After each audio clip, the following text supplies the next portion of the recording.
We went hiking in Witch Valley.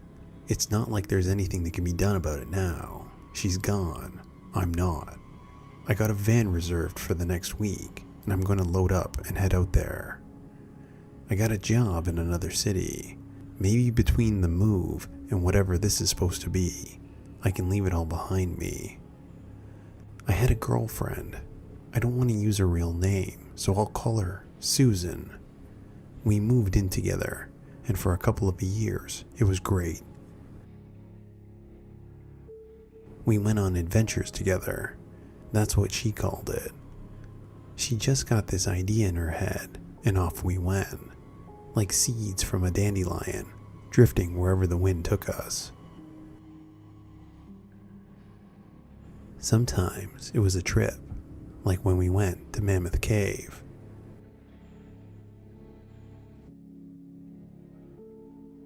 Another time, we got our belly buttons pierced together.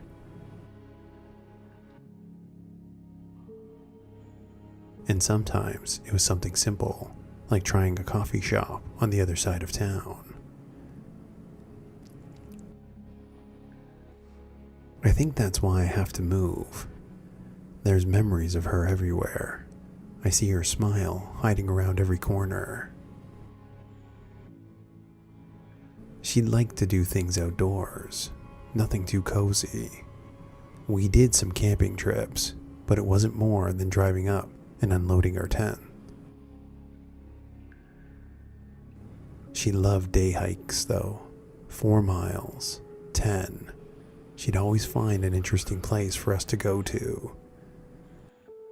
And it was on one of these trips that everything just went wrong.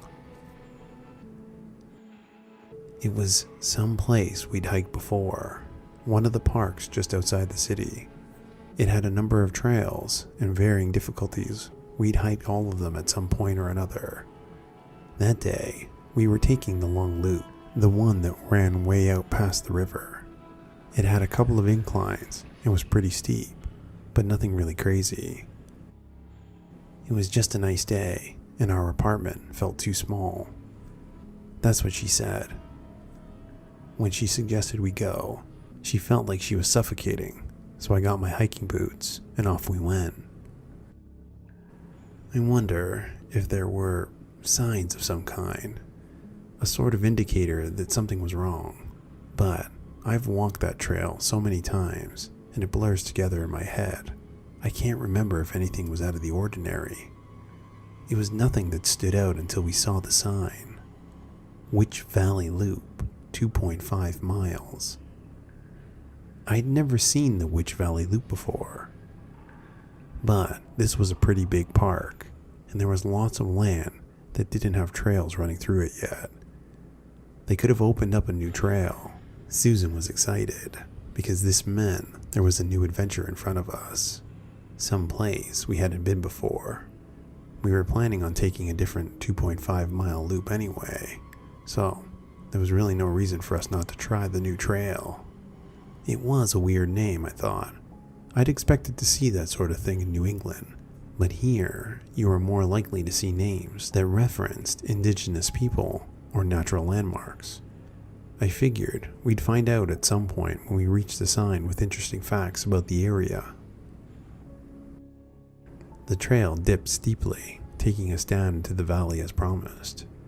I began to grow uneasily immediately. Everything about that trail felt like I was straying into some foreign place, and I was no longer so confident of where I was. I felt like we were losing ourselves in the forest with every step. It was like the trees. The trees changed. The maple, the oak, and the dominating park dwindled with descent, replaced by old pine forest. The underbrush vanished. The forest floor was an open carpet of pine needles. There were few birds and fewer animals, and the wind did not descend this far into the valley. I felt like we were intruding as the silence encased us. I wanted to turn back, but Susan was excited. It was someplace new after all, and that same unease that drove me to leave was what drove her forward. The path flattened out and forked. We arrived at the start of the loop. As expected, there was a sign marker, but it wasn't like the others placed throughout the park. It was made entirely of wood with carved letters, no printouts or graphics and maps, no plastic coverings. We leaned over it, reading the handful of words engraved on the surface. Only children may go, all else must stay. Susan and I stared at it for a moment, then looked up at each other. Her face was bright and animated. I had been with her for long enough to know what was going on inside her head. This was no longer a mere hike. This was a mystery. Maybe they're getting ready for a Halloween event, I suggested. We probably shouldn't go down here if that's the case. Well, the trail wasn't blocked off, she said. Maybe they forgot, I replied. It wasn't hard to see that I was trying to find a reason to turn back. Susan made a pouty face at me and seized my wrist. It was only a 2.5-mile loop, she urged, and the trail down into the valley was 0.5 miles already. We wouldn't be down here that long. We'd walk fast, back at the sign in no time, and then we can leave and ask the park ranger what the new trail was all about. I gave in. I love her. I love her enthusiasm. It overwhelmed my reservation, as it always did.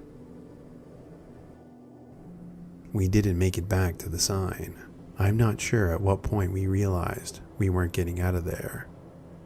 There was that uncertainty at first, when we confirmed we were still on the trail and tried to remember if we had seen any branches. The sudden stab of fear when we got out our phones and found that we had no service and couldn't check a map. And then the helplessness as we walked that trail over and over, trying to find the sign, a fork, something. We arranged piles of pine needles in the middle of the path, hoping to find them again. And no, we had completed a loop. We never saw them again. There were no landmarks, just endless pine trees on either side of a dirt path.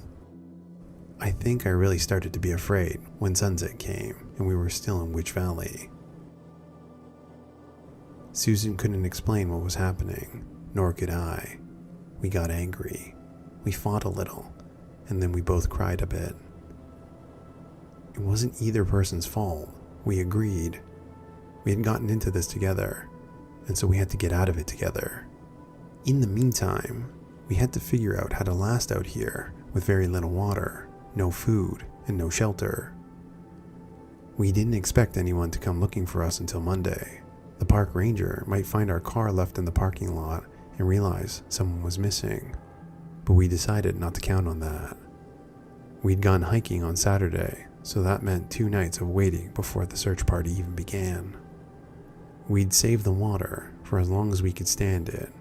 We could go without food, and we wouldn't leave the trail. That would only make our situation worse, Susan reasoned. If we got lost in the woods, then it would be even harder for rescuers to find us. We considered seeing if we could make a fire. No fallen branches, no stones, nothing but thick carpet of pine needles. It wasn't worth the risk of venturing further off the trail, Susan reasoned, as it wasn't getting colder at night yet. We found a tree close to the trail and put our backs to it, curled together, and watched as the last of the sunlight vanished over the horizon.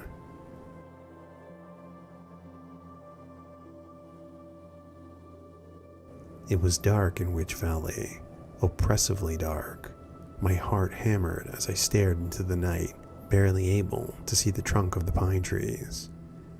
It was an overcast night, and we didn't even have the moonlight to help us. We didn't have flashlights, and we decided to conserve as much of our cell phone batteries as possible. Mine was turned off. We'd leave Susan's on as she had a higher chance of family or friends calling her on a whim. Perhaps we'd get lucky and service would reach us down in the valley, or perhaps they wondered why she wasn't answering. Then we tried to sleep. I felt safer with Susan beside me. At least I wasn't alone. We were together. Still, it was hard to fall asleep. It felt like I spent hours like that, with my head resting against her, eyes closed so that I didn't have to see the darkness around me, swallowing up the valley in its embrace. When I did sleep, it was lightly. I only dozed. And so, when someone found us, I woke. Not sure what stirred me out of my sleep. Some long-forgotten instinct, I suppose. That part of my brain that remembers what it is to be prey, whispering that I was under the gaze of a predator. I snapped to alertness, but did not move, my senses racing to catch up and to understand what I had woken to. Something stood over us, something large. I stared at the slender legs, and then traced those up to a thick torso and a narrow head towering over us. A deer? Dimly, my mind reasoned that it wasn't actually that big. It was the darkness and the angle, but it felt huge. I let out a slow breath. Just a curious animal, harmless. Then it turned its head slightly, and its eyes caught the scant tendrils of light that managed to make its way through the clouds and the trees. And I saw that its eyes were white, like a person. I saw the darkness of the pupils and the iris. It had human eyes. I felt Susan's hand find mine. She gave my fingers a slight squeeze. She was awake too. She saw it as well. Neither of us moved. I think I stopped breathing entirely, unconsciously holding my breath the entire time it stared at us. Then, it seemed to lose interest and walk away. We didn't say anything to each other, and I don't think either of us slept, staying awake and watching the silent woods until dawn. In the morning, the trail was gone.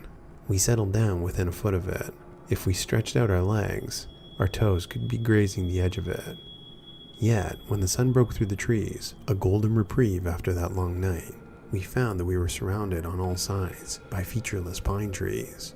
No trail, no markings, nothing. We weren't hallucinating, right? Susan asked, and I heard the first thin strain of panic in her voice. There was a trail. I agreed that there was. And then we searched, sweeping aside the pine needles to reveal soft earth beneath. There was no trail. It was like there had never been a trail. Finally, we had to admit what both of us were thinking. Something unnatural was happening here. We stumbled into something that was outside of our understanding of this world. It is not an easy conclusion to come to. I think we both desperately wanted this to be a trick of our minds. We tried to reason that it was, and I'll admit we had convincing arguments that we bandied between us. The human eyes of the deer could have been a trick of the light that our brains had rationalized into the closest image that matched. The lack of cell reception was because of the valley, of course. But the trail, we couldn't explain the trail. It was so obviously a trail, swept clear of pine needles and earth packed hard under so many feet. It wasn't some game trail either. It was as wide enough for 3 people to walk side by side, and just like that, it was gone. So then, our next question became, did we expect rescue from anyone? Because if we did, then the sensible thing was to stay in one place. But if we didn't think the rescuers would find the valley at all, then we were on our own. We tried to figure out how long we had. Our water bottle was half full, so water wouldn't become a problem for a few more days if we rationed it carefully, we figured. Food was already an issue, as my stomach twisted uncomfortably, but we knew we had time yet before we reached starvation conditions. We would stay where we were for another 2 nights, let Monday come and go, and if there were no signs of a search, for while the park is big, it isn't that big, and we surely would hear helicopters. Then, we'd start searching for our own exit. We only needed out of the valley after all. There was cell phone reception across the entire park. We could call for help when we were out. We spent the day preparing for night. We tore some small branches of pine trees and built shelter. Nothing disturbed us. In fact, the forest was eerily empty. We didn't see birds, squirrels, or any other animals. I did point out to Susan, even though she probably noticed it on her own. We kept our conversation to boring things. It helped steady our nerves. I wonder, if I knew she wasn't leaving the valley with me, if I would have talked to her about something different. I don't think we would have. What else was there to say that hadn't been said before? We loved each other. We said it as much. We talked about our future together. We knew all the important things, and we told each other it all over again, just by how we held each other's hands as we settled down into our shelter. I slept a little, even more lightly than the night before, so that when something approached the shelter, I heard it coming. It wasn't trying to be quiet. Its footsteps were heavy, and while they were cushioned on the thick mat of pine needles, the forest was silent enough that the footsteps felt like they echoed. I felt Susan's hand tighten around mine. Her nails hurt as they dug into my skin, and I couldn't be upset because I was doing the same thing to her. The creature stopped at the entrance of our shelter. It wasn't much of a door, not even big enough for a person. We stepped in and pulled the makeshift roof of branches and needles over us. There was still a cloud cover, but enough light filtered through that I could see human feet. Bare feet, pale ankles. For a brief moment, I thought we were saved. But then I thought, why are they barefoot? Come, a female voice whispered. Come. It sounded like she wasn't talking to us. All of a sudden, the roof of our shelter was ripped away. The walls quickly collapsed. Susan and I cowered, staring up in horror at a bear. It towered over us. Its fur was matted, hanging down its chest like a dress. Its eyes were white and wide, human eyes. Frantically, I glanced down at its legs. Human legs. And I realized human hands. Human body. A woman's body. But from the shoulders up, she was a bear. She opened her snout, and I saw the sharp, white teeth inside. Come to me, she called out one last time, and the animals began to come out of the forest. Deer, squirrels, chipmunks. There was something immense near the back of their ranks that I swear was a moose. They walked towards us through the pine needles, and all their eyes shone white in the scant light. So many unblinking human eyes. Run! Susan screamed. Her hand was a vice on my wrist. I scrambled to my feet after her, and we ran, away from the advancing horde of animals, fleeing mindlessly through the valley. The bear woman watched us go. Why would she bother giving pursuit? She knew it was futile. We were two scared humans, frail and lost, and we were being pursued by a denizen in the woods. The deer caught up first. One hit Susan, knocking her down. I tried to hang on to her. I tried. But the force of the blow was too great, and she was torn from my grip. I slowed and started to turn, started to go back for her, but the deer were grabbing hold of her shirt and dragging her backwards. The squirrels and the chipmunks were catching up and swarming her legs. Run! She screamed at me, and her eyes pleaded with me to just do that, to save myself. I think about those eyes, late at night when I can't sleep. If I should have stayed, if she regretted letting go of me and dying alone, or if it brought her some comfort, knowing that I had a slim chance of survival, as if it was a welcome escape in her last moments, believing I was safe. I ran, and her cries as she struggled to free herself from the animals echoed through the trees. And then I heard her screams. They too went silent. I half ran and half stumbled through the woods. I didn't care where I was going anymore. I just knew I had to keep going. There were shadows in the forest, and I told myself that they were just the product of a mind blinded with terror, for nothing came for me out of the night. The bear woman seemed content to let me go. The animals were no longer pursuing. And when the first light of the sun came over the treetops, I found the trail. I followed it back. It took me to the fork, the sign, the way out of the valley. I think it wasn't an accident. I think the bear woman let me go. Exhausted, nearly blind with tears, I climbed the trail up and out of the valley. I would have given anything to have Susan beside me, but I knew she was gone. That scream. There was too much fear in it, too much pain, and it ended far too abruptly. Susan had beautiful eyes. They were hazel. I loved everything about her, but her eyes were what I had noticed the most. How they seemed to glow in the inner light. And when I looked back down into Witch Valley, there at the top of the trail, where the pine trees vanished entirely, giving way to a familiar maple and oak, I saw a squirrel sitting on the path. It had hazel eyes. It's been a month. They never found her body. How could they, when the valley doesn't exist in any way that they're familiar with?